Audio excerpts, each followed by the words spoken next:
I almost shut Pure Plus Cleaning down. In this video, I'm going to give you everything. The 5 mistakes that almost ended this business. Exactly how we went from 0 clients to Google sending us work almost every day. And at the end, the one thing that actually saved Pure Plus. And it's not what you think. Let's get into it. Mistake number 1 is that I priced too low. When I started Pure Plus, I was desperate. I was in a desperate situation. And honestly, I just needed someone to say yes, anybody. I really needed to get this going off the ground. So the first person that told me yes, you know I was going that way. It was really hard because at the end of the day, I was still burning through supplies. I was still putting miles on the car, plus the wear and tear on it, right? But here's what I know now. Your pricing is a signal. People assume that you have low quality of work just because your prices are lower. The client that respects your work, they'll pay for a professional. Don't race to the bottom. Move like you plan on being here in the next 3 years. If you're pricing low because you're scared that nobody will say yes, you're not the only one, but it's a trap. Raise your price before you think you're ready. Mistake number 2 is that I said yes to everyone. Any job, any price, and any situation. I needed that income and I needed that volume. I learned really fast that not every client is a good client. Some people, they're gonna disrespect your time and nitpick everything. And no matter what you do, they are never satisfied. I had to learn to tell the difference between what we bring to the table as a cleaning company, as Pure Plus Cleaning, and someone who just wants cheap. The right client doesn't just pay well. They actually refer you to another right client. Protect your energy and protect your team's energy. Be more picky about who you bring on as clients. Mistake number 3, I skipped the foundation. I mean, this is pretty straightforward, right? Get you your LLC, get you a bank account separate from your personal account, and get insured. Eventually, something is going to go wrong and you do not want to find yourself without insurance. You want to be covered. So before you even take care of a client, make sure you have that first. Mistake number 4 is that I tried to do everything by myself for way too long. Year 1, there were days that I started at 8 in the morning and then I didn't get home till 6 in the morning the next day. I was doing every job, every supply run, took every call, did every invoice. And to be honest with you, I was proud of it because I told myself that this was the grind, right? This was something that I just had to do. But the truth is that I was actually missing my family. I was missing my wife and my girls. And that's not time that I'm ever going to get back. At some point, you have to build the team and you have to learn to trust others with the standards that you've set. You have to let go of some of that control in order for your business to actually grow beyond you. Honestly, I'm still building that out every single day, and I wish I had started sooner. You can't scale yourself. You can only scale a team. Here's mistake number 5, and I really don't hear a lot of people talking about this. I was not focused on recurring clients at all, meaning that year 1, I took on a bunch of clients. New money, new clients, and it all sounds like growth. But the reality is, it was not sustainable at all. I mean, every single month, I had to replace what I made from the previous month. For an example, if I had 20 clients, all move in, move out clients for the month of April, in the month of May, I had 0 clients to start with. Let's say these clients brought in $5,000. Just an example. When I went into the next month, there were $0 on the books. 0. I don't know about you guys, but that's a little crazy. Remember, one-time clients get you started, but reoccurring clients, they keep you going. Those weekly, bi-weekly, monthly reoccurring clients are the clients that allow you to actually start to plan, right? They're the foundation to a successful cleaning business. All right, real quick before I get into how we actually get clients, drop a comment right now and tell me what's the one thing that's been holding you back from starting or growing. I'm gonna personally reply to every single comment this week. Not my team, me. So drop it below. I wanna know where you're at. All right, how do you get clients? Phase 1, your network.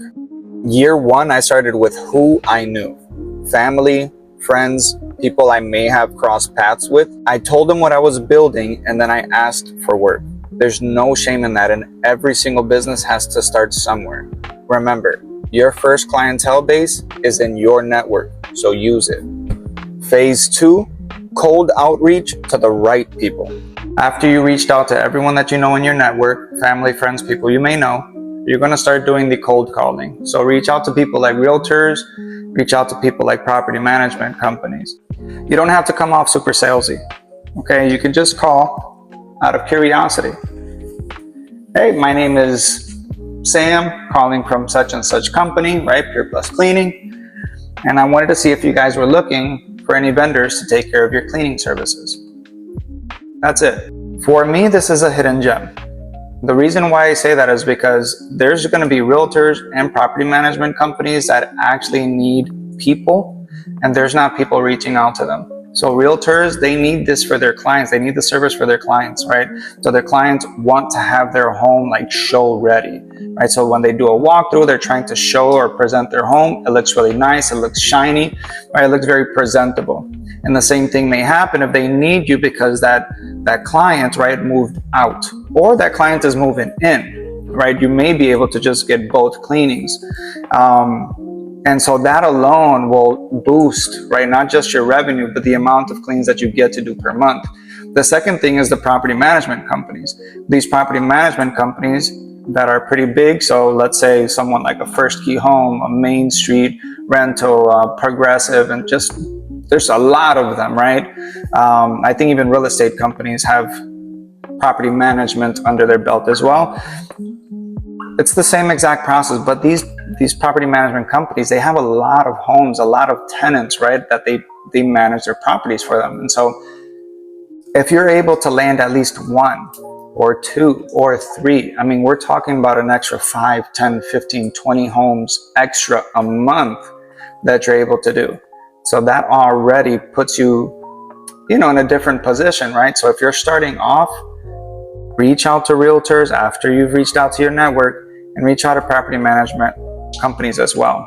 I would also go as far as to say to start reaching out to like builders, right, for post-construction cleaning. So after they finish cleaning or after they finish building the homes, they do a once over, right, to make sure that it at least looks nice. But then they end up reaching out to companies to do the final clean. So instead of you waiting for them to reach out to you, you can start reaching out to those builders, and you do the same exact process. Hi, my name is such and such from such and such company. I was trying to see if you guys needed any new cleaning vendors to take care of your cleaning. Easy peasy. I would call this phase 2B, because at the same time, you need reviews for your Google profile. Google is a free profile, and you should be taking advantage of it. So something that we did personally is start to give out free work in exchange for an honest review. So the last thing that we wanted is for someone to just give us a review just because. We wanted to earn that review, okay? So we would say things like, hey, is there an area in your home that you don't want to take care of that we can do for you? For an example, a stove, right? They haven't touched their stove in quite a bit. So we say, hey, we would love to take care of this stove for you in exchange for your honest review, and so on and so forth, right? It can be a bedroom, it can be a living room, it can be a kitchen. You can take before and after pictures. You start to create a little bit more content for yourself, and at the same time, you can start getting those reviews in your profile. On the subject of Google, that's phase 3. This is where we are now, and that's where everything changed for us. When someone is looking for a cleaning service or a cleaning company in this city, they go to Google, and Pure Plus Cleaning is showing up. But I'm gonna be honest, it did take some sort of consistency, and it also took reviews, but it also looked like showing up professionally online as well. So if you don't want to pay for leads, put your energy into Google, build that profile, get you your reviews, stay consistent. The leads, then they start coming to you for free, and pretty much always. So remember the phases: network, cold outreach, free work for reviews, and Google. So then what keeps the clients coming back? And honestly, for us, it's 3 things. It's the standard, the customer service, and the way that we make people feel. The standards, they are non-negotiable. I mean, it doesn't matter if the property is big or small, they get the same quality all throughout, does not matter. The customer service, we do what we say that we're going to do. We communicate well, we show up professionally, and we handle the hard things like we're supposed to. Honestly speaking, for us, our clients are not just a number, they're not just revenue. For us, we treat them like family, right? So how I would treat my aunts, how I would treat a brother, how I would treat an uncle, that's how I treat my customers. And honestly, that keeps them coming back because they feel like they're a part of my family. Because in some way, they are. But I told you in the beginning, there was one thing that saved Pure Plus. The one thing that kept me going when I wanted to quit, it was my family. Knowing that my wife was pregnant, knowing I had 2 girls depending on me, I had to make this work, and they kept pushing me. They were the reason why I kept going, why I didn't quit. The long nights, the struggles, the I don't know how to do this, they were my motivation. So if you're thinking about building something, or if you've already started, I hope that everything that I've shared with you has helped you out in some way, shape, or form. I'm not going to pretend like I have it all figured out because honestly, I'm also still building.